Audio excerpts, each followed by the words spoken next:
Good day mga kaparmer. So i-check natin ngayon yung yung kabuuan ng na pag-grass cutter natin. So akyat tayo doon sa dito tayo magsimula. Pero tingnan nyo, within 1 week ayan kaagad.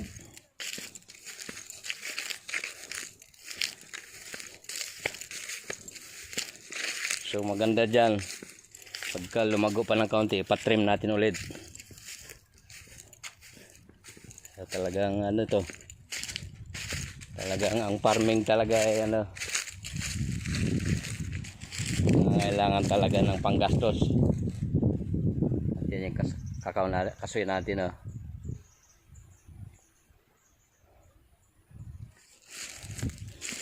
Flowering season tayo ngayon. So ayan, ikot din natin. Nandoon naman siya ngayon sa kabilang porsyon, sa kakawan. So tingnan natin yung estado ng, so ayan.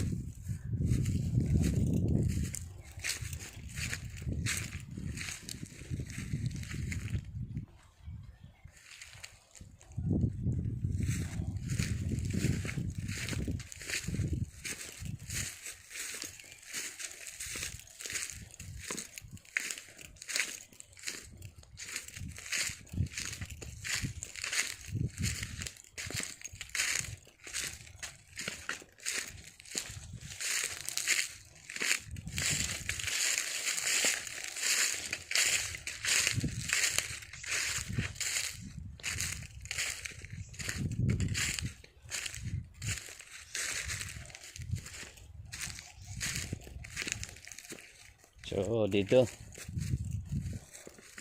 yung ating mga nyug, nagsisibulan lang dyan. Pero malapit na tayo mag-process ng yung magtutuba. Gagawa tayo ng ng coconut sugar. So ito yung avocado natin, ganda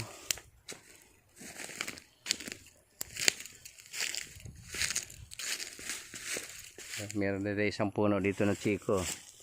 Dalawa ito, nandun yung isa.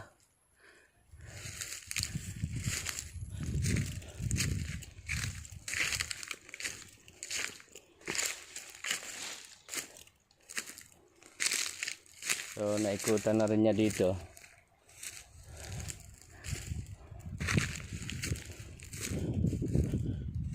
Ito yung kaunahan ko na tinanim dito na rambutan. Yan, malaking puno na yung RR variety. So akyat tayo dito.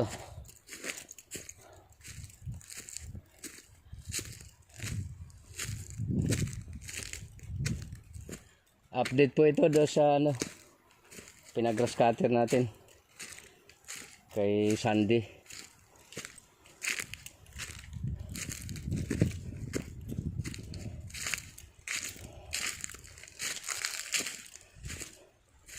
At yun namang pinalinis ko dito ng dalawa.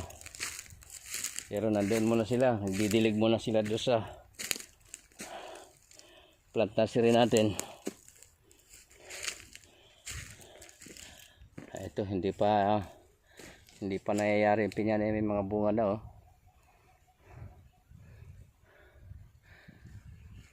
So pa yan, to be continue pa yung paglilinis dyan sa pinyahan.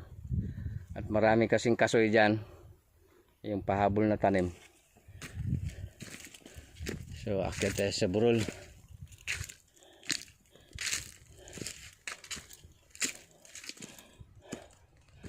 Napakagandang pagmasdan ng farm pagka malinis, mga kaparmer. So yan So yung portion dyan, masukal pa yan.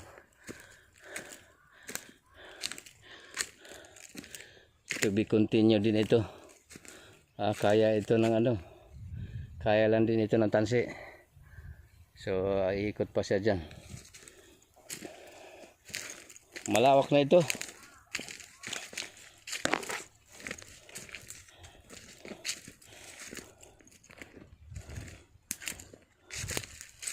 Ito yung mga rambutan natin dito. Malapit na rin ito mamunga. Ayan po, oh. Nakakaginhawa pagka ganyan. Maginhawa tingnan. So ayan, ganda. Ayan yung nyug natin, ah. Kasalukuyang namumunga din. So ito yung portion na walang kakao. Meron dyan pero ano, kakaunti pa lang to dito. So magdadagdag pa tayo ng kakao dito sa area na to. Tamang tama ito, dahil makanlong. Gusto kasi ng kakao yung meron mo ng nagkakanlong sa kanya.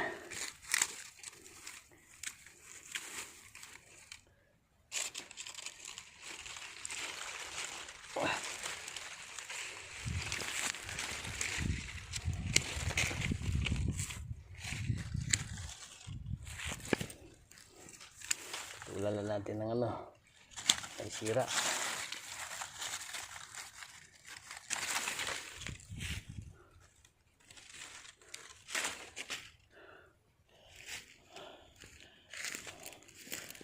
Ayan po.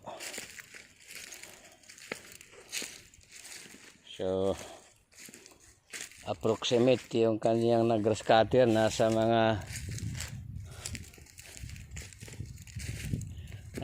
3 hektarya. Nasa mga 3 hektarya na yung grass cutter ng ating ano, ating manggagawa. So ito yung unang tinatawag ko na ano eh, yung first ano, uphill. Diyan ko plano na magkubo ng isa sa ibabaw mismo na yan. So yan ang surface, oh. Ayan po.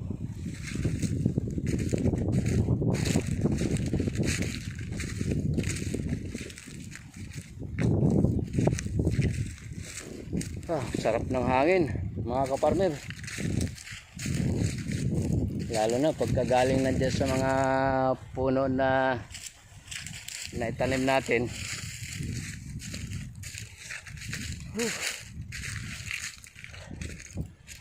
Lalakas ang pakiramdam mo pagka nandito ka. Kaya kaparmer, oh, ang kinis ng surface ng ating farm.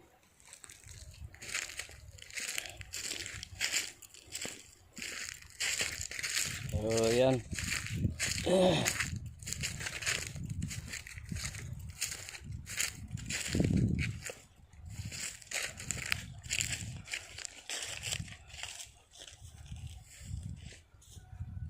Kapal ang bulaklak mga kaparmer ng ano, ng yan, oh, ng kasoy natin, oh. Pagka yan hindi yan nasira sa ulan nitong ano, talagang ano, marami tayong mapipitas na kasoy. Gagawin nating nuts. So yan.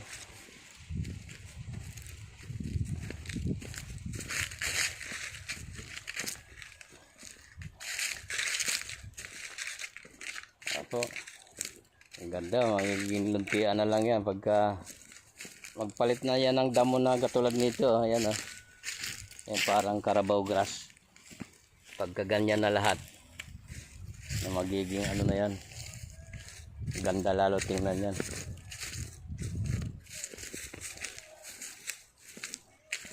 So ipapatrim ko ulit yan pagka mga ano pa, mga 2 weeks trim ulit ito.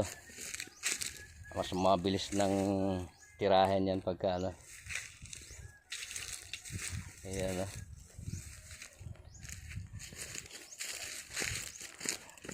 Ayan yung farm natin hanggang doon, oh. Ay mga nyugan dyan sa kabila. So yung ilalim niyan, gagrass katiran din yan. Ipapaipon ko lang muna yung mga basura sa ilalim, yung mga pinagtuyuan ng ng paklang ng nyog. So yan.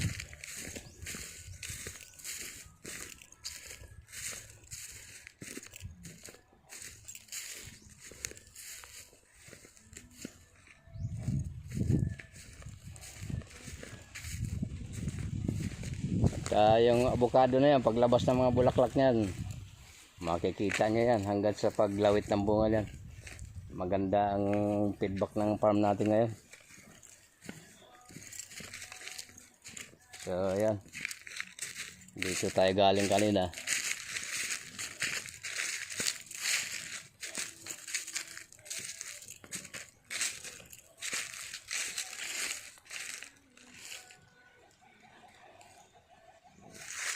Okay mga ka-farmer, maraming salamat sa atin. Good day at God bless sa atin lahat.